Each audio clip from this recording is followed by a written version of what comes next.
رب اشرح لي صدري ويسر لي أمري واحلل عقدة من لساني يفقهوا قولي. ربي زدني علما ربي زدني علما ربي زدني علما. اللهم صل على سيدنا محمد وعلى آل سيدنا محمد وبارك وسلم عليه. انشاءاللہ یہ ہمارے پاس آ رہی ہے آیت نمبر 34 یعنی 34 سورہ احزاب. یہاں سے ہمارا سبق چلے گا. بسم اللہ الرحمن الرحیم. وَاذْكُرْنَ مَا يُتْلَى فِي بُيُوتِكُنَّ. یہاں پر بھی خطاب ازواج مطہرات کو ہے کہ وَاذْكُرْنَ اور تم یاد کرو ما یتلی فی بیوتکن جو آیات تلاوت کی جاتی ہیں تمہارے گھروں کے اندر، والحکمت اور احادیث مبارکہ. ان اللہ کان لطیفا خبیرا بے شک رب کریم جو ہے کانا وہ ہے لطیفاً بہت ہی باریک بین، خبیرہ یعنی باخبر، تمہارے رازوں سے باخبر، تمہارے حالات سے باخبر. تو اس آیت میں بھی خطاب ازواج مطہرات کو ہے. اور اس بات کو سمجھے کہ دیکھیے یہ جو خطاب ہے، یہ جو ان کو بتلایا گیا ہے، درس دیا گیا ہے، کس بات کا ہے؟ اس میں ازواج مطہرات کو علم دین کو سیکھنے کا، احادیث مبارکہ کو سیکھنے کا اور آگے ان کو پھیلانے کا حکم دیا گیا ہے. یعنی قرآن سے یہ ثبوت ملتا ہے کہ عورت کے لیے دینی تعلیم جو ہے وہ بہت زیادہ لازم ہے. جس اس آیت میں حکم دیا گیا ہے کہ وَذْكُرْنَ، انہیں امر ہے، حکم تھا کہ یاد رکھو جو آیات تمہارے گھروں کے اندر تلاوت کی جاتی ہے. اس لیے کہ نزول وحی کا ٹائم تھا، آپ صلی اللہ علیہ وسلم پر وحی اتر رہی تھی، یعنی وحی کا نزول تھا. ان کے گھروں کے اندر ہی انہیں دینی تعلیم مل رہی تھی. تو اللہ پاک نے انہیں حکم دیا کہ باقی معاملات میں دنیاوی زیب و زینت کی طرف متوجہ ہونے کے بجائے اس دین کو سیکھو کہ جس دین کی نعمت ہم نے تمہیں تمہارے گھروں کے اندر عطا کی ہے. اس دین کی نعمت وحی کی صورت میں تھی، اس دین کی نعمت آپ صلی اللہ علیہ وسلم کے ذات گرامی کی صورت میں تھی. اور حکم دیا کہ والحکمہ، احادیث کو بھی سیکھو. اس کو سیکھو، قرآن کو سیکھو، حدیث کو سیکھو، اس لیے کہ یہ دونوں اللہ کے ایک بہت بڑے انعامات ہیں. اور یہ انعامات ہم نے تمہارے گھروں کے اندر ہی تم لوگوں کو عطا کیے ہیں. تو اس کو سیکھو. اور تم دیکھو کہ اس دین کو سیکھنے کی وجہ سے، اس دین آنے کی وجہ سے اللہ کے پیغمبر صلی اللہ علیہ وسلم کتنی تکالیف برداشت کر رہے ہیں. اور اسی طرح اللہ کے پیغمبر صلی اللہ علیہ وسلم اس وحی کے بوجھ کو برداشت کر رہے ہیں. تو ان تمام چیزوں کو سیکھ کر تم لوگ اپنے دلوں کے اندر یعنی اطاعت کا شوق پیدا کرو اور ساتھ ساتھ اس کو پھیلاؤ بھی. ان اللہ کان لطیفا خبیرا، بے شک اللہ پاک جو ہے وہ بہت ہی باریک بین اور باخبر ہے. بہرحال آیت سے ثبوت جو ہے وہ عورت کو دینی تعلیم کے بارے میں ہے. دنیاوی تعلیم بھی ایک بہت ضروری جز ہے آج کل کے دور کے لحاظ سے، لیکن اس کے ساتھ ساتھ ہر بچی کو، ہر بیٹی کو یعنی ماں باپ کو چاہیے کہ وہ اسے دینی تعلیم لازمی دیں. دینی تعلیم کا ثبوت رب کریم نے قرآن کے اندر ذکر کر دیا کہ عورتوں کے لیے اس کا سیکھنا زیادہ ضروری ہے. اس لیے کہ مرد باہر نکلتے ہیں، مساجد میں جاتے ہیں، کہیں نہ کہیں جا کر وہ کچھ نہ کچھ دین کا کچھ حصہ سیکھ سکتے ہیں. لیکن عورتیں زیادہ تر گھروں کے اندر رہتی ہے. تو انہیں حکم ہے کہ گھروں کے اندر اللہ کی اطاعت کس طرح کرنی ہے، اپنی زندگیاں کیسے گزارنی ہیں. تو کوشش کرو کہ دین کے احکامات کو سیکھو، دین کی تعلیمات کو سیکھو.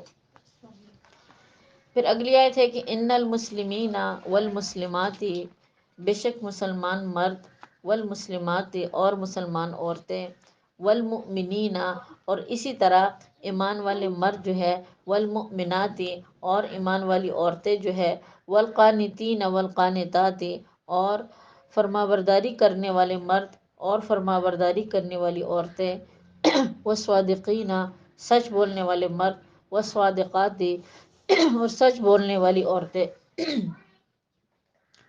والصابرین والصابرات صبر کرنے والے مرد اور صبر کرنے والی عورتیں، والخاشعین والخاشعات خشوع اور خضوع اختیار کرنے والی اور مرد اور خشوع اور خضوع اختیار کرنے والی عورتیں، والمتصدقین والمتصدقات، اور سچ بولنے والے مرد اور سچ بولنے والی عورتیں، والصائمین والصائمات، روزہ رکھنے والے مرد اور روزہ رکھنے والی عورتیں، والحافظین فروجہم والحافظات، اور اپنے شرمگاہوں کے حفاظت کرنے والے مرد اور اپنے شرمگاہوں کے حفاظت کرنے والی عورتیں۔ فرمایا گیا ہے آگے کہ والذاکرین اللہ کثیرا والذاکرات، اللہ کا کثرت سے ذکر کرنے والے مرد اور ذکر کرنے والی عورتیں، اعد لہم مغفرۃ واجرا عظیما، ان تمام صفات سے متصف لوگوں کے لیے اللہ کے پاس ایک بہت بڑا اجر ہے۔ شان نزول سمجھے آیت کا پہلے؟ اس آیت کی شان نزول کے بارے میں روایات میں آتا ہے کہ آپ صلی اللہ علیہ وسلم کی ازواج میں سے کچھ عورتوں نے اللہ کے پیغمبر سے عرض کیا کہ یا رسول اللہ صلی اللہ علیہ وسلم، اللہ رب العزت نے قرآن میں مردوں کا ذکر تو بہت اچھائی کے ساتھ کیا ہے، بلائی کے ساتھ کیا ہے، لیکن عورتوں کا ذکر قرآن کے اندر کہیں بھی نہیں ہے۔ یا اللہ، یعنی اے اللہ کے پیغمبر، کیا ہمارا کوئی مقام دین کے اندر نہیں ہے؟ تو کہتے اس صورت پر اللہ پاک نے یہ آیت نازل کی۔ اور اسی طرح کچھ صحابیات نے بھی، جن میں ام سلمہ بنت امیہ شامل ہیں، کہتے اس نے بھی اللہ کے پیغمبر صلی اللہ علیہ وسلم سے عرض کیا کہ یا رسول اللہ صلی اللہ علیہ وسلم، ہمارا رب قرآن میں مردوں کا تو ذکر کرتا ہے، عورتوں کا کہیں ذکر نہیں آیا۔ تو اس سے ہمیں یہ خوف ہے کہ عورتوں میں کوئی کمی ہے، یا پھر عورتیں بلائی کے لائق نہیں ہیں، نیکی کے لائق نہیں ہیں۔ تو کہتے اس پر اللہ پاک نے آیت نازل کی۔ اور کچھ فرماتے ہیں، کچھ روایات میں آتا ہے کہ حضرت اسماء بنت عمیس رضی اللہ تعالیٰ عنہ، جن کے شوہر جعفر بن ابی طالب تھے، کہتے وہ آپ صلی اللہ علیہ وسلم کے ازواج کے پاس آئی اور ان سے پوچھا کہ کیا ہمارے معاملے میں قرآن کی کوئی آیت اتری ہے؟ تو امہات المؤمنین، یا جو ازواج مطہرات تھے، انہوں نے جواب دیا کہ نہیں۔ تو کہتے اسما فوراً اللہ کے پیغمبر صلی اللہ علیہ وسلم کی خدمت میں پہنچے اور عرض کی کہ یا رسول اللہ صلی اللہ علیہ وسلم، عورتیں تو بڑے گاٹھے میں ہیں، خسارے میں ہیں، اور بڑی نامرادی میں ہیں۔ تو اللہ کے پیغمبر نے پوچھا کہ یہ بات تم کس وجہ سے کہہ رہی ہو، یعنی عورتیں کیوں گاٹھے میں ہیں؟ تو کہتے اسما نے کہا کہ یا رسول اللہ پاک نے مردوں کا ذکر تو قرآن کے اندر کیا ہے، لیکن عورتوں کا ذکر قرآن کے اندر کہیں نہیں ہے۔ تو اس پر اللہ پاک نے مفصلاً یہ آیت نازل کی۔ اس آیت میں دیکھیے کیا حکم ہے کہ ان المسلمین، باقاعدہ عورتوں کا ذکر ہے کہ بے شک مسلمان مرد جو ہیں، والمسلمات، اور مسلمان عورتیں۔ اب ان صفات کو سمجھے کہ ایک صفت کو میں سمجھانے کی کوشش کرتی ہوں کہ مسلمان سے کیا مراد ہے، ایمان سے کیا مراد ہے، قانتین سے کیا مراد ہے، قانتات سے کیا مراد ہے۔ تو دیکھیے سب سے پہلے لفظ ہے کہ ان المسلمین، مسلمان مرد، والمسلمات، اور مسلمان عورتیں۔ دوسرا لفظ ہے والمؤمنین، ایمان والے مرد، والمؤمنات، اور ایمان والی عورتیں۔ تو مسلمان کیا ہے، اور یعنی اسلام کیا ہے، اور مومنین یعنی ایمان کیا ہے۔ تو اسی کی تشریح میں دیکھیں، احادیث مبارکہ میں ایک مفصلاً حدیث مبارکہ آتی ہے جو تمام احادیث میں موجود ہیں، بخاری شریف میں بھی ہے، مسلم شریف میں بھی ہے، یعنی کتب احادیث جتنی بھی ہیں ان تمام کے اندر یہ حدیث مبارکہ موجود ہے کہ ایک مرتبہ حضرت جبرائیل علیہ السلام جو ہے وہ انسانی شکل میں اللہ کے پیغمبر صلی اللہ علیہ وسلم کے سامنے آئے، اور آپ علیہ السلام صحابہ کے مجمع میں تشریف فرما تھے۔ کہتے وہ آپ علیہ السلام کے پاس آئے اور انتہائی سفید لباس پہنے ہوئے تھے حضرت جبرائیل علیہ السلام۔ وہ آ کر اللہ کے پیغمبر کے بالکل قریب بیٹھ گئے، اتنے قریب بیٹھ گئے کہ اللہ کے پیغمبر کے گھٹنوں کے ساتھ ان کے گھٹنے ٹچ ہو گئے، یعنی نزدیک ہو کے بیٹھ گئے۔ اور کہتے انہوں نے سب سے پہلے سوال یہ کیا کہ اللہ کے پیغمبر، آپ مجھے بتائیے کہ اسلام کیا ہے، اسلام کس کو کہتے ہیں، اسلام کی تشریح کیجیے۔ تو آپ صلی اللہ علیہ وسلم نے فرمایا کہ الاسلام ان تشہد ان لا الہ الا اللہ وان محمد الرسول اللہ وتقیم الصلاۃ وتؤتی الزکاۃ وتصوم رمضان وتحج البیت۔ اسلام یہ ہے، اسلام مسلمان اس شخص کو کہا جائے گا کہ سب سے پہلے تو وہ گواہی دے، زبان سے گواہی دے۔ کس چیز کی گواہی دے؟ بولے لا الہ الا اللہ محمد الرسول اللہ کی گواہی دے۔ دوسری صرف اسلام کی یہ ہے کہ نماز پابندی کے ساتھ پڑھے، تیسری صفت یہ ہے کہ اگر اس کی زندگی میں رمضان کا مہینہ آئے تو وہ روزے رکھے، اور ایک صفت یہ ہے کہ اگر وہ صاحب نصاب ہے تو وہ زکوٰۃ ادا کرے، اور ایک صفت یہ ہے کہ وہ بیت اللہ کا کیا کرے، وہ حج کرے اگر اس کے راستے میں استطاعت ہے اس کو۔ پھر اس نے دوسرا سوال کیا اس جبرائیل امین علیہ السلام نے کہ اخبرنی عن الایمان، اے محمد مصطفیٰ صلی اللہ علیہ وسلم ایمان کے بارے میں بھی بتلا دیجئے کہ ایمان کیا ہے۔ تو اس کے جواب میں اللہ کے پیغمبر نے کیا بات ارشاد فرمائی؟ آپ صلی اللہ علیہ وسلم نے فرمایا ان تؤمن باللہ وملائکتہ وکتبہ ورسلہ والیوم الآخر والقدر خیرہ وشرہ من اللہ تعالی والبعث بعد الموت۔ ایمان یہ ہے کہ اللہ کو مانو، دل سے مانو، اللہ کے پیغمبروں کو مانو، اللہ کی کتابوں کو مانو، اچھی اور بری تقدیر کو مانو، قیامت کے دن دوبارہ اٹھنے کو مانو، یہ ایمان ہے۔ تو دیکھیں معلوم ہوا قرآن نے اسی چیز کا تقاضا کیا ہے، ان المسلمین والمسلمات، کہ تمہارے اندر صفات ہونی چاہیے مسلمانوں کی، اور مسلمانوں کی صفات 5 میں نے آپ کے سامنے ذکر کر دی۔ لا الہ الا اللہ محمد رسول اللہ، نماز کی پابندی، روزوں کی پابندی، زکوٰۃ کی پابندی، اور اسی طرح حج کی پابندی۔ اور یعنی ظاہری اعمال کو کہا جاتا ہے مسلمان، جو ظاہری اعمال ہے یہ جو اعضاء سے مطلب کرتے ہیں۔ والمؤمنون، ایمان کیا ہے؟ تو ایمان کی تشریح آپ کو بتلا دی کہ دل سے ماننا، عقیدہ جس کو کہا جاتا ہے، عقائد۔ ہمارا یہی عقیدہ ہے کہ اللہ وحدہ لا شریک لہ تنہا ہے، اللہ کو ہم مانتے ہیں، اللہ کی جتنی کتابیں ہیں اس پر ہمارا ایمان ہے، اللہ نے جتنے پیغمبر اس دنیا میں بھیجے ہیں ان سب پر ہمارا ایمان ہے، اور اسی طرح روز آخرت پر ہمارا ایمان ہے، اچھی اور بری تقدیر پر ہمارا ایمان ہے۔ اگر اس میں سے کسی ایک چیز پر بھی انسان کا ایمان نہ رہے تو وہ شخص مومن یعنی مسلمان ہی نہیں ہوتا۔ اس لیے کہ دیکھیں جو صفات ہے مسلمانوں کی، اس کو تو کافروں جو منافق تھے نا انہوں نے بھی یہ صفات اپنائی تھی۔ جو منافقین تھے وہ اللہ کے پیغمبر کے پیچھے نماز بھی پڑھتے تھے، رمضان کے مہینے میں روزے بھی رکھتے تھے، لیکن ان کے دل کے اندر آپ کو نبی ماننے کا شک تھا، وہ آپ کو نبی نہیں مانتے تھے، بعض اوقات وہ اللہ کو بھی نہیں مانتے تھے۔ تو ایمان انسان کی بنیاد ہے، عقائد ہے، اگر وہ درست ہے تو اسلام کا فائدہ ہے، یعنی اعمال کا فائدہ ہے۔ اگر عقیدہ درست نہیں ہے یا اس میں سے کوئی ایک چیز میں بھی کمی ہے تو پھر یعنی جو ظاہری اعمال ہیں، نماز ہے، روزہ ہے، زکوٰۃ ہے، حج ہے، ان کا کوئی فائدہ نہیں ہے۔ تو اس لیے قرآن پاک نے سب سے پہلے حکم دے دیا ان المسلمین والمسلمات والمؤمنین والمؤمنات۔ اب اس کے بعد تیسری صفت ارشاد فرما دی کہ والقانتین والقانتات، اور بندگی کرنے والے مرد اور بندگی کرنے والی عورتیں۔ تو اس میں اشارہ ہے سنت رسول صلی اللہ علیہ وسلم کی طرف کہ تم اللہ کے پیغمبروں کی سنتوں کی اتباع کرو، اللہ کے پیغمبروں کی سنت کی کیا کرو، بتاؤ، اتباع کرو۔ اس کی اہمیت ثابت ہو گئی کہ جو شخص بندگی کرنے والا ہے، بندگی کرنے والے مرد یا پھر بندگی کرنے والی عورتیں۔ اگلا ہے والصادقین والصادقات، سچ بولنے والے مرد اور سچ بولنے والی عورتیں، یعنی قولاً، زبان سے، زبان کے ذریعے سے جھوٹ بات نہ کہنے والی اور غلط بیانی نہ کرنے والی، وہ مراد ہے کہ اگر قولاً تم ہمیشہ سچ بولتے ہو، اور قولاً سچ بولنے والے مرد یا پھر سچ بولنے والی عورتیں۔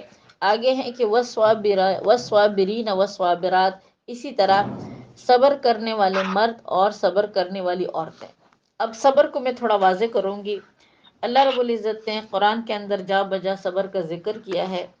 اب یہاں پر بھی بطور خاص ذکر ہے کہ صبر کرنے والے مرد اور صبر کرنے والی عورتیں، تو اس سے کون مراد ہیں؟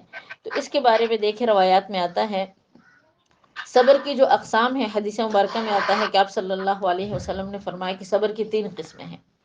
سب سے پہلی قسم کیا ہے کہ انسان نیک اعمال پر پابندی کرے، جس کو کہا جاتا ہے صبر علی الطاعات۔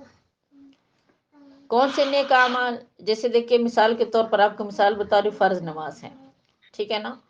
فرض نماز کی انسان اس طریقے سے تاکید کے ساتھ پابندی کرے، یعنی کہ کسی وقت بھی اس نماز کو نہ چھوڑے، سفر کی حالت میں ہو، حضر کی حالت میں ہو، صحت کی حالت میں ہو، بیماری کی حالت میں ہو، خوشی کی حالت میں ہو، غمی کی حالت میں ہو، ہر حالت میں اللہ کے حکم کو اللہ کا حکم سمجھ کر اس پر مستقیم رہیں، کسی حالت میں بھی یعنی نماز کو نہ چھوڑیں۔ صرف نماز نہیں، اس کے اندر پوری شریعت آ جاتی ہے۔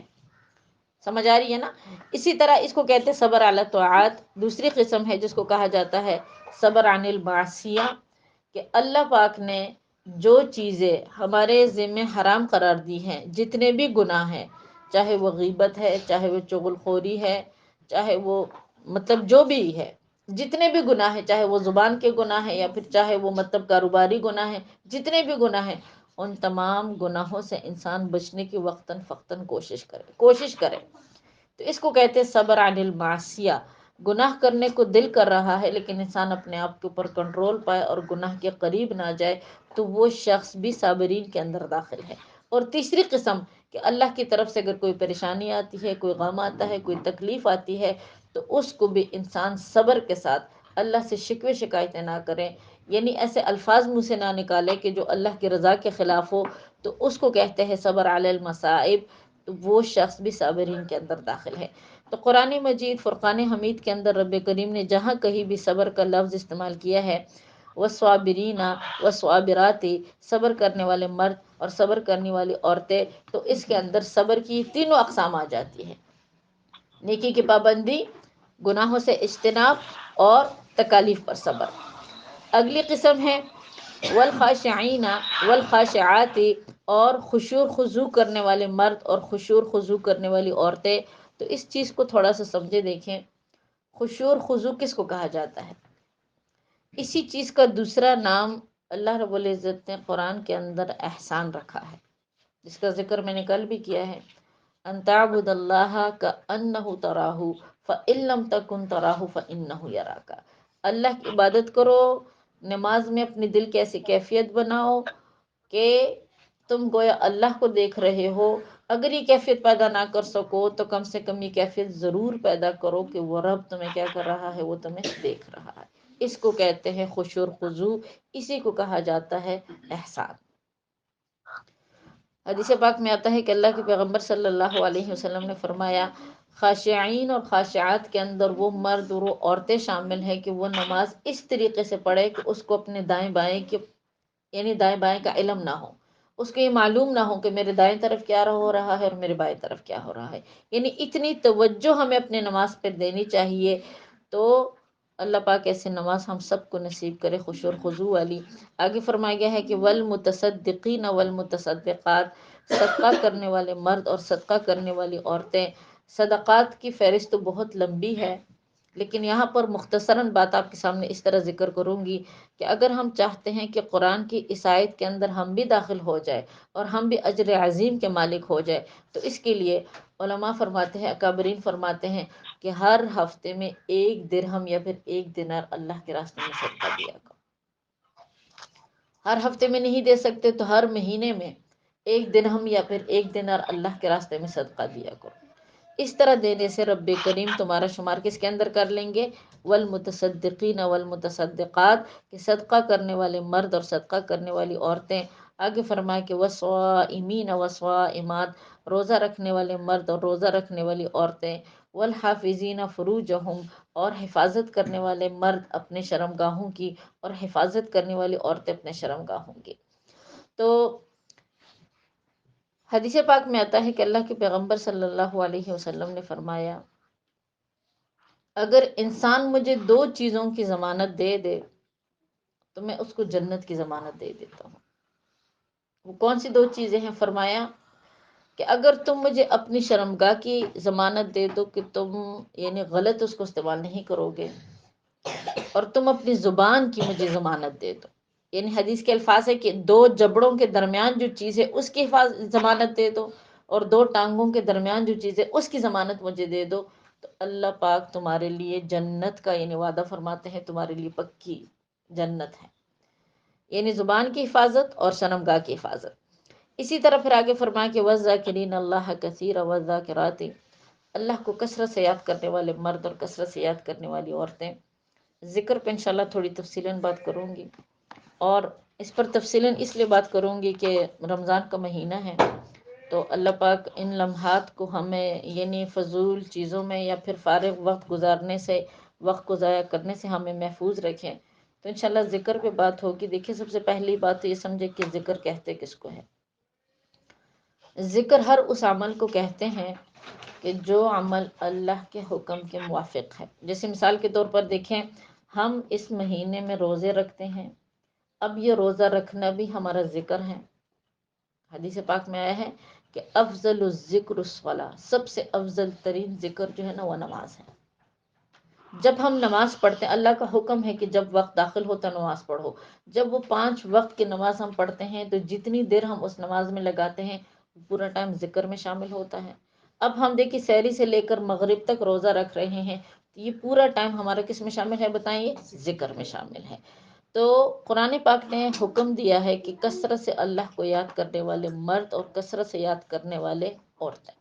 تو اس بارے میں دیکھیں حدیث پاک میں آتا ہے کہ آپ صلی اللہ علیہ وسلم نے ارشاد فرمایا، حدیث پاک میں آتا ہے کہ عذاب الہی سے نجات دینے والی چیز ذکر کے علاوہ کچھ بھی نہیں ہے.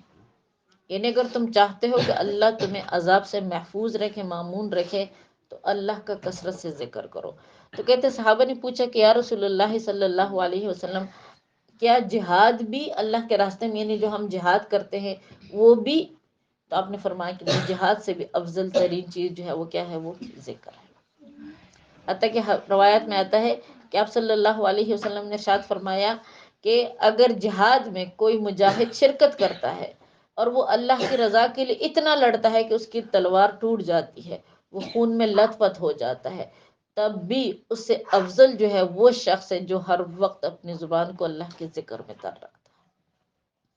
اسی طرح حدیث پاک میں آتا ہے، یعنی روایات میں آتا ہے، حضرت ابو سعید خدری رضی اللہ تعالیٰ عنہ کی روایت ہے کہ آپ صلی اللہ علیہ وسلم سے پوچھا گیا کہ قیامت کے دن اللہ کے نزدیک کون سا بندہ سب سے زیادہ افضل اور بلند مرتبے پر ہوگا؟ تو آپ صلی اللہ علیہ وسلم نے فرمایا کہ کثرت سے اللہ کو یاد کرنے والا، والذاکرین والذاکرات، یعنی کثرت سے یاد کرنے والے مرد اللہ کو اور کثرت سے عورتیں جو اللہ کو یاد کرنے والی ہے. تو کہتے صحابہ نے کرام نے پھر عرض کیا کہ یا رسول اللہ صلی اللہ علیہ وسلم، کیا اللہ کے راہ میں لڑنے والا، اللہ کے راہ میں جہاد کرنے والے سے زیادہ افضل ہے یہ شخص؟ تو آپ نے فرمایا ہاں. اگر کوئی شخص اللہ کے راستے میں لڑے اور لڑتے لڑتے وہ اپنی جان دے دے تو وہ تو افضل ہے، لیکن اگر اس نے اپنی جان نہیں دی تو اس سے افضل کون سا شخص ہے کہ جو کیا کرتا ہے بتائے؟ جو ذکر کرتا ہے، یعنی اللہ کا ذکر کرتا ہے. تو اسی طرح دیکھیں حدیث پاک میں آتا ہے مزید کہ آپ صلی اللہ علیہ وسلم فرماتے ہیں کہ غفلت کرنے والوں میں اللہ کا ذکر کرنے والا ایسا ہے جیسے کوئی شخص میدان جہاد میں لڑنے والا ہے. اب میدان جہاد میں تنہا اگر ایک شخص لڑنے والا ہے، جتنا افضل اللہ کے نزدیک وہ ہے، تو اسی طرح وہ شخص بھی اللہ کے نزدیک افضل ہے کہ جو اللہ کو کثرت سے بتائے کیا کرنے والا ہے؟ یاد کرنے والا ہے. اسی طرح حدیث میں کچھ اور الفاظ آتے ہیں. اللہ کے حبیب یعنی حضور صلی اللہ علیہ وسلم نے ارشاد فرمایا کہ ذکر کرنے والے کی مثال ایسی ہے جیسے خشک یعنی سوکھے درخت جو ہے اس کے اندر تر و تازہ درخت. سوکھے درختوں کے اندر تر و تازہ درخت کی جو حیثیت ہوتی ہے، اسی طرح ذکر کرنے والے انسان کی حیثیت ہوتی ہے غافلوں کے درمیان. اسی طرح پھر حدیث مبارکہ میں مزید اللہ کے پیغمبر نے فرمایا کہ ذکر کرنے والے کی مثال ایک اس طرح ہے جیسے تاریک گھر کے اندر روشن چراغ، کہ ہر طرف اندھیرا ہے لیکن وہ چراغ کیا ہے؟ وہ روشن ہے. تو جس طرح اس کی روشنی نے یعنی پورے سائڈوں کو روشن کیا ہے، تو اسی طرح ذکر کرنے والا جو شخص ہے وہ خود بھی اللہ کی حفاظت میں ہوتا ہے، اور جتنے لوگ اس کے نزدیک ہوتے ہیں وہ تمام اس کے ذکر سے منور ہوتے ہیں. اسی طرح پھر حدیث پاک میں آتا ہے، اللہ کے حبیب صلی اللہ علیہ وسلم نے مزید ارشاد فرمائی بات کہ ذکر کرنے والا جو ہے، یعنی جو ہر وقت اللہ کو یاد کرتا ہے، اللہ کی ذکر کرتا ہے، اللہ پاک اس کے تمام گناہوں کو معاف کرتے ہیں. اور فرمایا گیا ہے کہ جتنے لوگ بولنے والے ہیں، فضول باتیں کرنے والے ہیں، ان کی باتوں کے بقدر اللہ پاک اس کے گناہوں کو معاف کرتے ہیں، اور جتنے گنگے ہیں اس کے بقدر رب کریم اس کے درجات کو بلند کرتے ہیں. تو کہتے صحابہ نے پوچھا کہ یا رسول اللہ صلی اللہ علیہ وسلم اس کا کیا مطلب ہے؟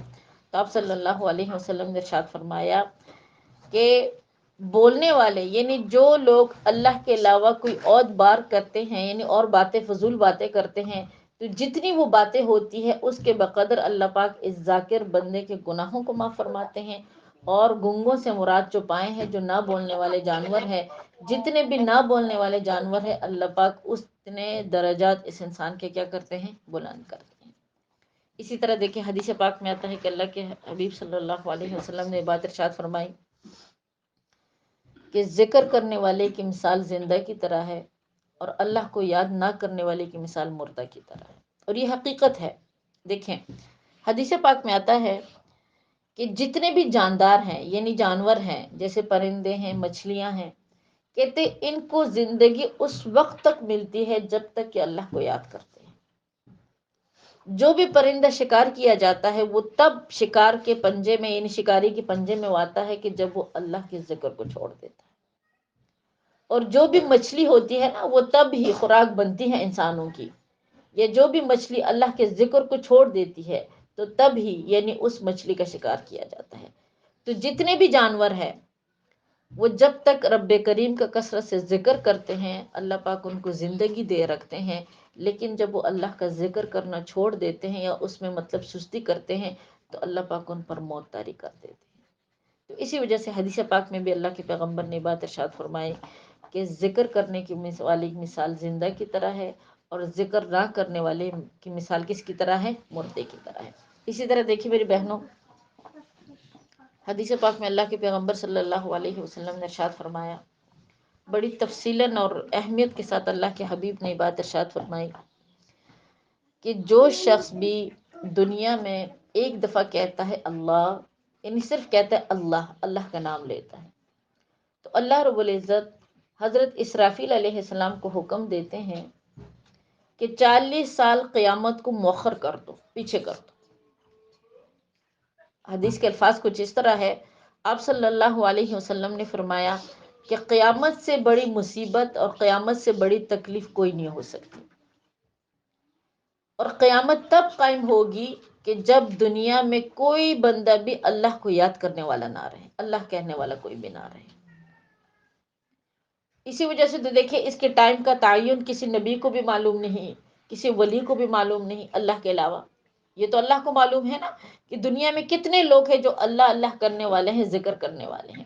تو اس لیے حدیث پاک میں اللہ کے حبیب نے فرمایا کہ جو ذکر یعنی اتنی اہم ترین چیز ہے جو قیامت کو 40 سال پیچھے کر دیتی ہے، قیامت سے بڑی کوئی مصیبت نہیں. اس لیے کہ قیامت کے لیے دیکھیں اللہ پاک نے کیسے کیسے الفاظ ارشاد فرمائے، القاریات ما القاریہ، الحاقۃ ما الحاقہ، یعنی بڑے سخت ترین الفاظ قیامت کے بارے میں حدیث پاک میں قرآن میں ارشاد فرمائے گئے ہیں.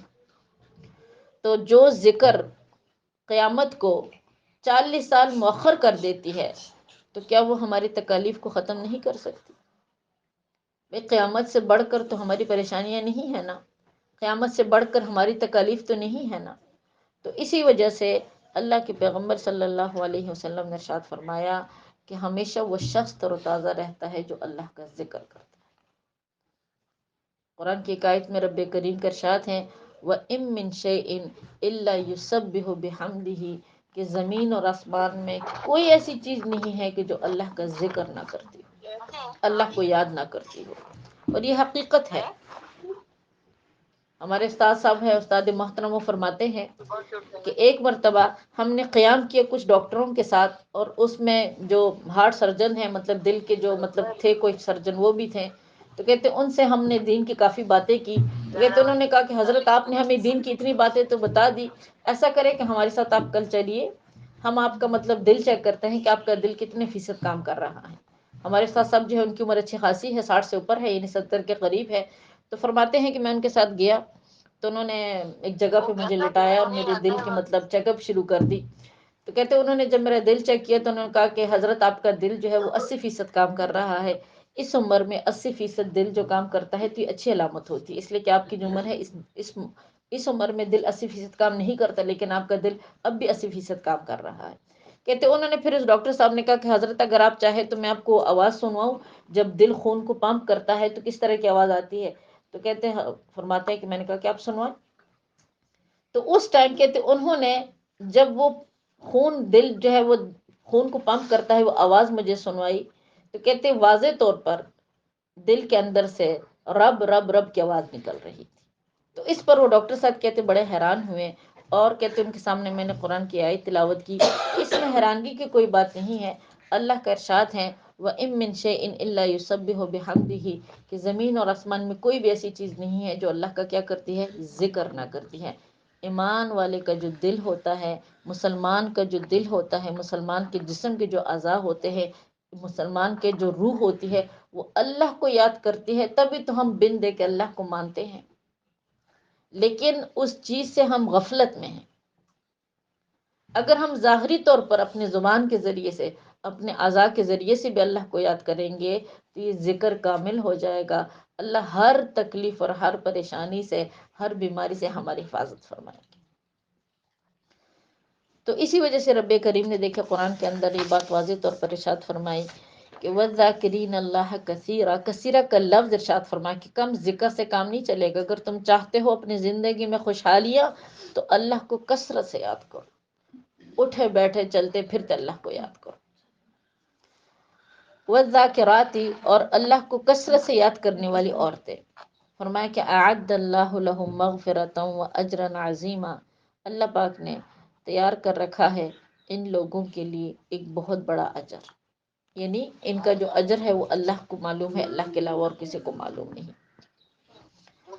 آگے پھر دیکھیں مزید فرمایا گیا ہے وما کان لمؤمن ولا مؤمنۃ، اور نہیں ہے کوئی بھی مومن مرد اور نہ ہی کوئی مومن عورت، اذا قضى اللہ ورسولہ، جب فیصلہ کرتے ہیں اللہ اور اللہ کے پیغمبر صلی اللہ علیہ وسلم، امرن کسی بھی کام کا، ان یکون لہم الخیرہ تو ان کو کوئی اختیار نہیں باقی رہتا، من امرہم اس کام میں، ومن یعص اللہ ورسولہ لیکن اگر وہ شخص نافرمانی کرے اللہ اور اللہ کے رسول کی، فقد ضل ضلالا مبینا تو وہ بہک گیا یا وہ گمراہ ہوا دور کی گمراہی میں۔ اس کا بھی شان نزول سمجھے۔ میں شروع ہی سے دیکھیں آپ کو یہ بات بار بار بتا رہی ہوں کہ سورہ احزاب میں شان محمد صلی اللہ علیہ وسلم کا ذکر ہے، آپ صلی اللہ علیہ وسلم کے معجزات کا ذکر ہے، آپ کی سیرت کا ذکر ہے۔ آپ کی سیرت کا ایک مخصوص حصہ سورہ احزاب کے اندر مذکور ہے، جس کو ہم نے غزوہ خندق کی شکل میں بھی دیکھا کہ غزوہ خندق میں کیسے معاملات پیش آئے، اور اسی طرح اس آیت میں بھی اللہ رب العزت نے یعنی آپ صلی اللہ علیہ وسلم کی زندگی کا ایک پہلو بیان کیا۔ وہ پہلو کیا ہے تو دیکھیں اس کا شان نزول آیت کا پھر سمجھے۔ سب سے پہلے اس آیت کے شان نزول حضرت زینب رضی اللہ تعالیٰ عنہ کی شان میں ہے۔ روایات میں آتا ہے، حضرت قتادہ رضی اللہ تعالیٰ عنہ اس روایت کو بیان کرتے ہیں کہ آپ صلی اللہ علیہ وسلم نے حضرت زینب بنت جہش کی طرف نکاح کا پیغام بھیجا۔ تو کہتی ہے حضرت زینب بنت جہش رضی اللہ تعالیٰ عنہ نے جو مطلب تھی، انہوں نے یہ خیال کیا کہ شاید اللہ کے پیغمبر نے اپنے نکاح کا پیغام میری طرف بھیجا ہے، یعنی آپ صلی اللہ علیہ وسلم مجھ سے نکاح کرنا چاہتے ہیں۔ اور زینب بنت جہش رضی اللہ تعالیٰ عنہ کی خواہش تھی، آپ علیہ السلام سے نکاح کرنا چاہتی تھی، تو کہتے انہوں نے اس پیغام نکاح کو قبول کر لیا۔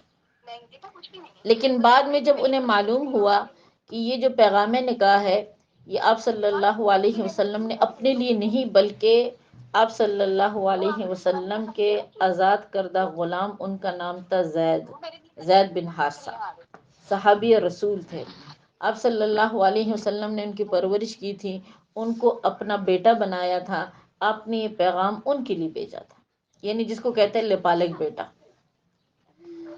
تو زینب رضی اللہ تعالیٰ عنہ کو جب معلوم ہوا کہ یہ پیغام آپ صلی اللہ علیہ وسلم نے اپنے لیے نہیں بلکہ زید رضی اللہ تعالیٰ عنہ کی طرف سے بھیجا گیا ہے، تو انہوں نے اس رشتے پر ناگواری کا اظہار کیا اور انکار کر دیا۔ اس لیے کہ جو زینب تھی نا، زینب بنت جہش کو آپ سمجھے، زینب اور ان کے بھائی کا نام تھا عبداللہ رضی اللہ تعالیٰ عنہ، یہ دونوں بہن بھائی جو تھے یہ عبد المطلب، ان کی ماں کا نام تھا امیہ، ان سے تھے، یعنی یہ رشتے میں اللہ کے پیغمبر صلی اللہ علیہ وسلم کے پھپھا زاد، جیسے پھوپھی کے بچے ہوتے ہیں تو اسی طرح یہ پھوپھیوں کے، مطلب آپ کی پھوپھی کے بچے تھے۔ تو زینب رضی اللہ تعالیٰ عنہ نے انکار کر دیا اس وجہ سے کہ یا رسول اللہ میرا نسب اعلیٰ ہے، ظاہری بات ہے میں ایک بہت بلند نسب سے تعلق رکھتی ہوں، زید جو ہے وہ غلام رہ چکا ہے، تو غلامی کی وجہ سے ظاہر بات ہے نسب پر تھوڑا دبا لگ جاتا ہے۔ اب تو ان کو اللہ کے پیغمبر نے آزاد کروا دیا تھا، لیکن انہیں یہ بات ناگوار گزری کہ میں مطلب عبد المطلب کی پوتی ہو کر میں کسی آزاد کردہ غلام سے نکاح کروں، اور کہتے اس رشتے پر حضرت عبداللہ رضی اللہ تعالیٰ عنہ نے بھی ناگواری کا اظہار کیا، انہوں نے بھی مناسب نہیں سمجھا کہ مطلب میری بہن کا نکاح یہاں پر ہو۔ تو اس موقع پر رب کریم نے آیت نازل فرمائی۔ اس آیت میں دیکھیں واضح طور پر اللہ پاک نے فرمایا کہ وما کان لمؤمن، اس سے مراد حضرت عبداللہ رضی اللہ تعالیٰ عنہ ہے، ولا مؤمنۃ، اس سے مراد بی بی زینب رضی اللہ تعالیٰ عنہ ہے، کہ نہیں ہے مناسب کسی بھی ایمان والے مرد کے لیے اور نہ ہی کسی ایمان والی عورت کے لیے، اذا قضى اللہ ورسولہ، کہ جب فیصلہ کرے کسی کام کا اللہ اور اللہ کا پیغمبر، ان یکون لہم الخیرہ، تو وہ اس کو اختیار نہ کرے، من امرہم، اس کام کو، اور ساتھ ساتھ تاکید کے ساتھ فرمایا من یعص اللہ ورسولہ، جو اللہ اور اللہ کے پیغمبر کی نافرمانی کرے، فقد ضل ضلالا مبینا، تو وہ بہک گیا، وہ گمراہ ہو گیا، دور کی گمراہ۔ تو اس آیت کے نازل ہونے کے بعد یعنی حضرت زینب رضی اللہ تعالیٰ عنہ بھی راضی ہو گئی، اور حضرت عبداللہ رضی اللہ تعالیٰ عنہ بھی خوف زدہ ہو گئے، ڈر گئے، وہ بھی راضی ہو گئے۔ تو اس طرح حضرت زینب رضی اللہ تعالیٰ عنہ یعنی زینب بنت جہش جو تھی، ان کا اور حضرت زید کا آپس میں کیا ہو گیا؟ نکاح ہو گیا۔ نکاح تو ان کا ہو گیا، لیکن نکاح کے بعد بھی یہ دونوں آپس میں کچھ سیٹ نہیں رہے، یعنی مطلب مطمئن نہیں تھے۔ اللہ کا حکم سمجھ کر زینب رضی اللہ تعالیٰ عنہ نے فیصلہ تو قبول کر لیا، لیکن دونوں کے آپس میں مطلب بنی نہیں، زندگی گزارنا مشکل ہو گئی۔ تو کہتے ایک روز حضرت زید رضی اللہ تعالیٰ عنہ نے آپ صلی اللہ علیہ وسلم کے پاس آ کر اس بات کی شکایت کی کہ یا رسول اللہ صلی اللہ علیہ وسلم، میں زینب کو چھوڑنا چاہتا ہوں۔ اب صلی اللہ علیہ وسلم نے وجہ پوچھی کہ بھئی کیا وجہ ہے، زینب کو کیوں چھوڑنا چاہتے ہو؟ زینب حالانکہ قریش کی عورتوں میں کہتی سب سے زیادہ خوبصورت عورت تھی، بہت زیادہ ذہین تھی، اللہ کے ساتھ ان کا ایک خاص تعلق بھی تھا۔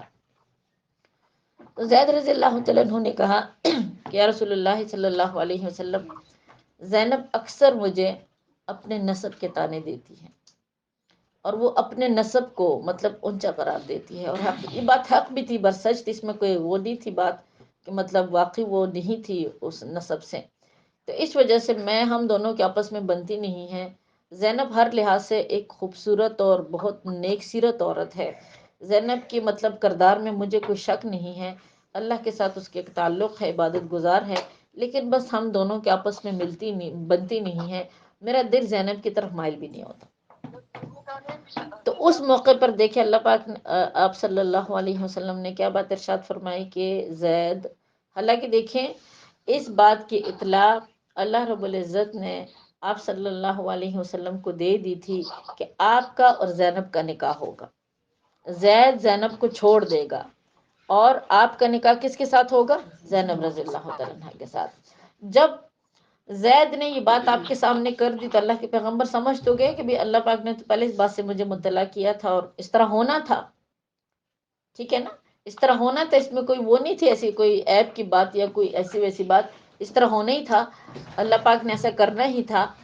تو اس موقع پر کہتے ہیں کہ آپ صلی اللہ علیہ وسلم نے فرمایا کہ استقولوا للذی، جب زید نے زینب کو چھوڑنے کا آپ کے سامنے ذکر کیا تو آپ نے فرمایا انعم اللہ علیہ، دیکھو زید اللہ نے تم پر انعام کیا، انعمت علیہ، میں نے بھی تم پر انعام کیا، امسک علیک زوجک، تم روکے رکھو اپنی بیوی کو اپنے اوپر، واتق اللہ، اللہ سے ڈرو، اس کو طلاق نہ دو۔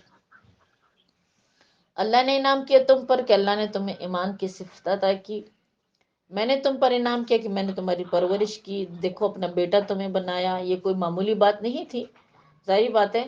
تو لہٰذا اب تقاضا یہ ہے کہ تم زینب کو بلا وجہ نہ چھوڑو، یہ کوئی بات نہیں ہے جو تم بیان کر رہے ہو، کوئی عذر نہیں ہے، بلکہ تم کیا کرو، واتق اللہ، اللہ سے ڈرو، اور زینب کو اپنی زوجیت میں باقی رکھو۔ تو قرآن کی ہر بات میں، اللہ کے پیغمبر کی ہر قول اور فعل میں انسان کے لیے ایک بہت بڑی حکمت ہوتی ہے۔ تو یہاں سے دیکھو کچھ باتیں جو میں آپ کو بتانا چاہتی ہوں وہ بہت ضروری ہے۔ تو معلوم ہوا اللہ کے پیغمبر صلی اللہ علیہ وسلم کے قول سے کہ طلاق دینا جائز تو ہے، لیکن اللہ کے نزدیک تمام جائز امور میں سب سے بدترین چیز جو ہے نا وہ طلاق ہے، مبغوض ترین چیز ہے، ناپسندیدہ ہے اللہ پاک کو۔ اللہ نہیں چاہتے کہ دو بندے جن کا آپس میں جوڑ ہو اور ان طلاق کے ذریعے سے وہ جدا ہو جائے۔ تو اسی وجہ سے اللہ کے پیغمبر نے بھی کیا ارشاد فرمایا کہ امسک علیک، اس کو طلاق نہ دو، اپنے اوپر روک کے رکھ، واتق اللہ، بلا کسی وجہ کو اپنی بیوی کو اپنے سے الگ کرنا، اس کو طلاق دینا، اس کو اذیت دینا، یہ تقوی کے خلاف ہے۔ تم تقوی اختیار کر کے اس کو اپنی زوجیت میں کیا کرو، تم قائم کرو۔ ورنہ تو دیکھیں اللہ کے پیغمبر کو یہ بات پتہ تھی کہ بھئی طلاق ہونی ہے، زینب کا نکاح مجھ سے ہونے ہی ہونا ہے، لیکن امت محمدیہ صلی اللہ علیہ وسلم کو ایک درس دے دیا کہ بغیر کسی عذر کے، بغیر کسی وجہ کے، اگر تو بہت پیچیدہ معاملات ہے تو ٹھیک ہے طلاق کی صورت پیش آئے، لیکن اگر ایسے معاملات نہیں ہیں تو مرد کو بھی ہمت کرنی چاہیے کہ وہ طلاق نہ دے، اور عورت کو بھی حالات کا سامنا کرنا چاہیے کہ بلا وجہ اس کو بھی طلاق کا مطالبہ نہیں کرنا چاہیے، اس لیے کہ ایسی چیزیں جو ہوتی ہے یہ تقوی کے خلاف ہے، جس کو رب کریم نے یہاں پر ارشاد فرمایا کہ امسک علیک زوجک، کہ تم اپنی بیوی کو اپنے اوپر روک دو، واتق اللہ، اللہ سے ڈرو، وتخفی فی نفسک، اے میرے حبیب آپ اس بات کو چھپاتے ہیں اپنے دل میں، واللہ مبدیہ، لیکن اللہ پاک اس بات کو واضح کرنے والا ہے۔ کون سی بات؟ جس کا ذکر میں نے آپ سے کر دیا۔ بات کیا تھی کہ بھئی زینب کا نکاح ہونا تھا ہر حال میں اللہ کے پیغمبر صلی اللہ علیہ وسلم سے، لیکن وقتی طور پر آپ نے امت کو درس دینے کے لیے بتلایا، امت کو یعنی سمجھانے کے لیے بات ارشاد فرمائی کہ امسک علیک وزوجک واتق اللہ۔ قرآن نے کہا کہ وتخفی فی نفسک، اے میرے حبیب جس خوف اور جس ڈر کو آپ نے دل میں چھپایا ہے، واللہ مبدیہ، اللہ پاک اس کو واضح کرے، اللہ پاک نے واضح کرنا ہے اس کو، اور ایسا ہی ہوا۔ وقت کے ساتھ زید رضی اللہ تعالیٰ عنہ نے زینب رضی اللہ تعالیٰ عنہ کو طلاق دے دی۔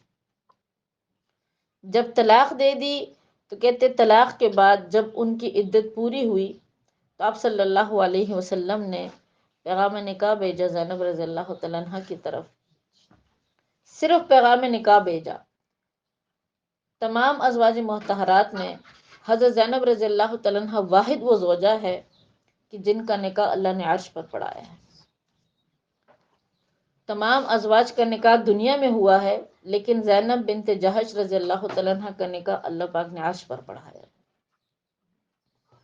آپ صلی اللہ علیہ وسلم نے کہتے جب نکاح کا پیغام بھیجا تو صحابی رسول فرماتے ہیں، حالانکہ دیکھیں نکاح کا پیغام بھی آپ نے زید رضی اللہ تعالیٰ عنہ کے ذریعے بھیجا، تو یہی حضرت زید جو ان کے شوہر تھے پہلے، وہ فرماتے ہیں کہ جب اللہ کے حبیب نے مجھے یہ بات بتلائی اور میں زینب رضی اللہ تعالیٰ عنہ کی طرف گیا تو اللہ پاک نے زینب کا اتنا احترام میرے دل میں ڈالا کہ جب میں زینب کے پاس گیا، ان کے گھر گیا، تو کہتے میں نے اپنی آنکھیں اٹھا کے زینب کی طرف نہیں دیکھا، بلکہ میں نے پیٹ کر کے زینب سے بات کی کہ اللہ کے حبیب صلی اللہ علیہ وسلم کا پیغام میں لے کر آئے ہوں، وہ اس طرح چاہتے ہیں۔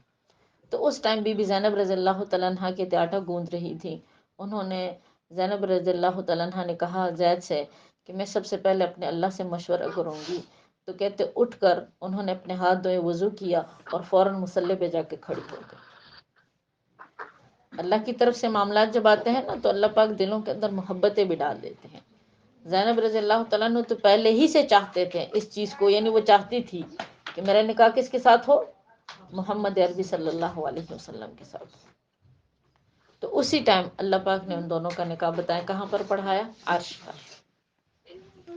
حضرت زینب رضی اللہ تعالیٰ عنہ فرماتی ہیں کہ تمام ازواج مطہرات میں مجھے 3 باتوں پر فضیلت حاصل ہے۔ ایک تو میں قریشی تھی،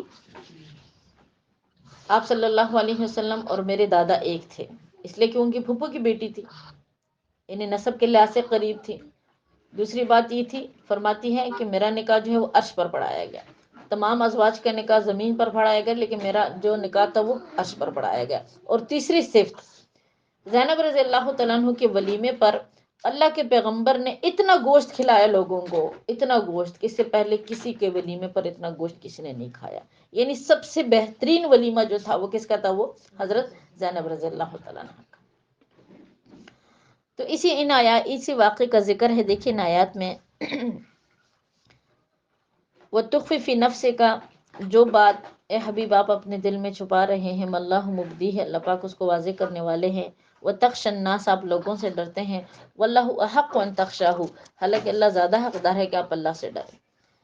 اللہ سے ڈرنے کا مطلب یہ نہیں تھا، لیکن صرف یہ بات تھی کہ دیکھیں زید جو تھے وہ زید بن محمد کے نام سے مشہور تھے، کہ محمد کا بیٹا۔ ایک تو چلے زینب رضی اللہ تعالیٰ عنہ کے نکاح میں بہت سارے مسائل کا استنباط تھا امت کے لیے، کہ جس بچے کی پرورش تم نے کی ہے، جس بیٹے کی پرورش تم نے کی ہے، وہ تمہارا سگا بیٹا نہیں ہو سکتا۔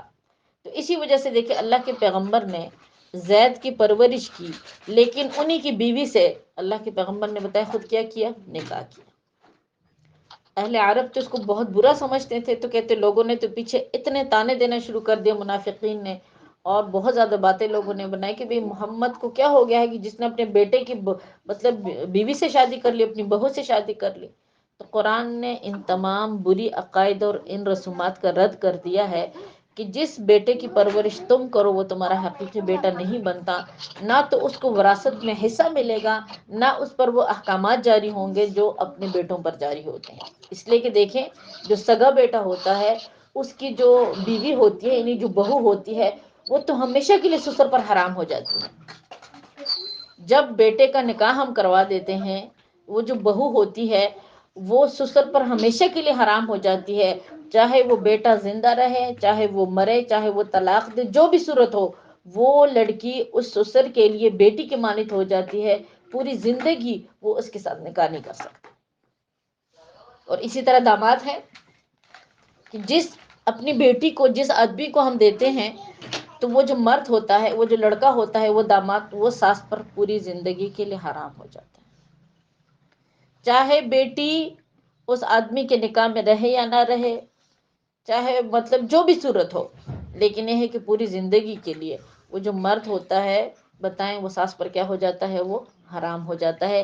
تو انہی رسومات کا رد تھا ان آیات میں، اللہ پاک نے اسی کو واضح کرنا تھا، اسی وجہ سے یہ تمام صورتحال پیش آئی کہ پہلے زید کے ساتھ نکاح ہوا، پھر اللہ، حالانکہ یہ فیصلے ازل سے ہوئے تھے کہ ایسا ہونا تھا اور ایسا ہو کر رہے گا، اور بعد میں اس زینب بنت جحش رضی اللہ تعالیٰ عنہ کا جو نکاح ہے، بتائیں وہ کس کے ساتھ ہوا، وہ آپ صلی اللہ علیہ وسلم کے ساتھ۔ فلما قضى زید منها وطرا، پھر جب زید نے اپنی حاجت پوری کی اس سے، زوجنا کہا، اور یعنی اس سے پھر طلاق دے دی، لکیلا، تو زوجنا کہا، ہم نے اس کا نکاح یعنی آپ صلی اللہ علیہ وسلم سے جب کروایا، تو لکیلا یکون علی المؤمنین حرج، تاکہ نہ رہے ایمان والوں پر کوئی حرج، کس بات میں، فی ازواج ادعیائہم، اپنے لپالک بیٹوں کی بیویوں کے ساتھ نکاح کرنے میں کوئی حرج نہیں، اس لیے کہ وہ اپنے بیٹے ہے ہی نہیں۔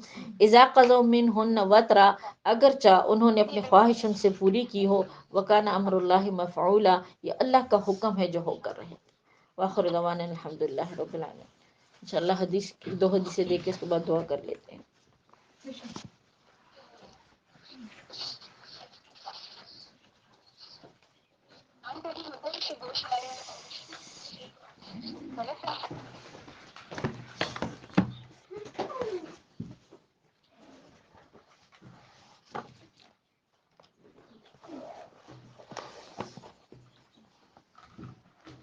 دیکھیں انشاءاللہ، اعوذ باللہ من الشیطان الرجیم، بسم اللہ الرحمن الرحیم، اللہم صلی علی سیدنا محمد وعلی آل سیدنا محمد وبارک وسلم۔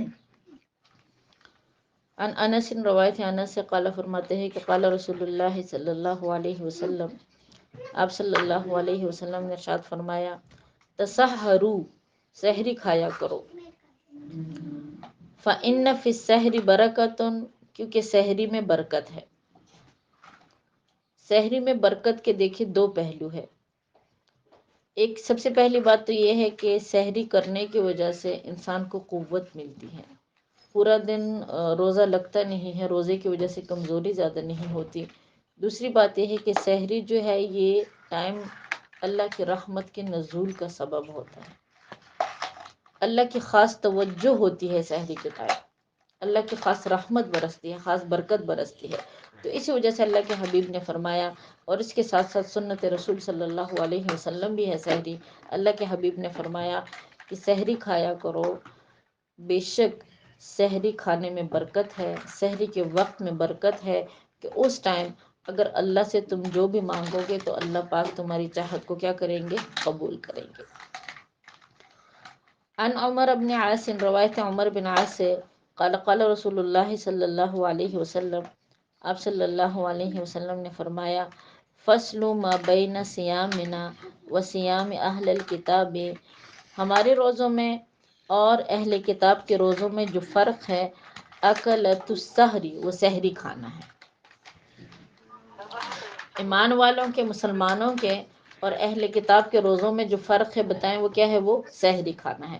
اس لیے کہ اہل کتاب پر اللہ پاک نے جو روزے فرض کیے تھے، جب تک وہ جاگتے تھے وہ کھاتے تھے، وہ پیتے تھے۔ ابتداء اسلام میں بھی یہ بات تھی، لیکن جیسے ہی وہ سو جاتے تھے تو ان کے لیے کھانا پینا سب کچھ، ساری چیزیں کیا ہو جاتی تھی؟ وہ حرام ہو جاتی تھی۔ تو اسی طرح مسلمانوں کے لیے اللہ پاک نے یعنی امت محمد یا کو ایک خاص چیز عطا کرتی، وہ سحری، کہ تم آرام کرو، تھوڑی دیر سو جاؤ، پھر اس کے بعد سونے کے بعد اٹھتے ہو تب بھی جب تک فجر کا ٹائم داخل نہیں ہوتا تمہارے لیے اس وقت تک کھانا پینا کیا ہے؟ یہ جائز ہے۔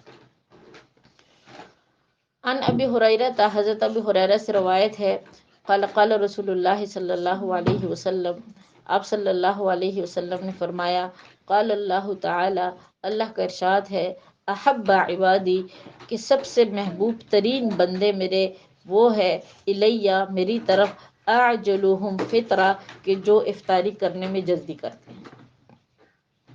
یعنی جیسے اذان ہوتی ہے وہ روزہ افطار کر لیتے ہیں، افطاری کرنے میں دیر نہیں کرتے۔ اس لیے کہ دیکھیں، افطاری کرنے میں دیر کرنا یہ سنت کے خلاف بھی ہے، اور اس کے ساتھ ساتھ یہ روزے کو مکروہ کر دیتا ہے۔ یعنی 10 منٹ کے بعد اب افطاری کرے، 15 منٹ کے بعد افطاری کرے، اس سے انسان کا جو روزہ ہے وہ مکروہ ہو جاتا ہے۔ انشاءاللہ دعا کر لیتے ہیں۔